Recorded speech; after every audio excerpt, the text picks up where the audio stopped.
নৃসিংহদেবের বিগ্রহ বা ছবি কি বাড়িতে রাখা যায়? অনেকের মনে একটা প্রশ্ন আসে, নৃসিংহদেব তো উগ্ররূপ, তাহলে কি তাকে বাড়িতে রাখা ঠিক? সোজা উত্তর হ্যাঁ, একদমই রাখা যায়। বরং স্বাস্থ্যমতে ঘরে নৃসিংহদেব থাকলে ভয়, অশুভ শক্তি আর নানা বাধা থেকে রক্ষা পাওয়া যায়। তবে একটা বিষয় মাথায় রাখা জরুরি, নৃসিংহদেবের সব রূপ এক রকম নয়।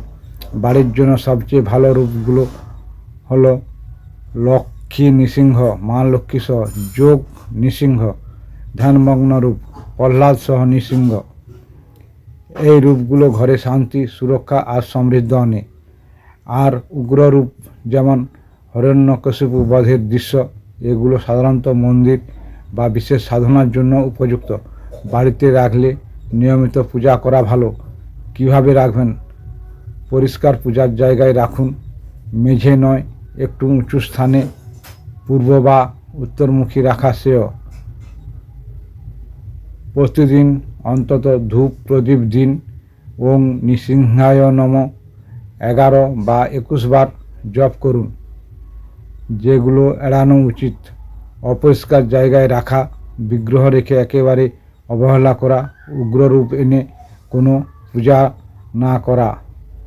শেষ কথা, নৃসিংহদেবের রূপ উগ্র হলেও ভক্তদের জন্য তিনি অত্যন্ত স্নেহময় রক্ষক। যেমন তিনি প্রহ্লাদকে রক্ষা করেছেন, তেমনি আপনাকেও রক্ষা করবেন। ভয় নয়, শ্রদ্ধা আর নিয়ম থাকলেই কৃপা আসবেই। আত্মা জাগরণ। জয় নৃসিংহদেব। হরে কৃষ্ণ। ভিডিওটি ভালো লাগলে লাইক, কমেন্ট ও শেয়ার করবেন। সাবস্ক্রাইব করতে ভুলবেন না।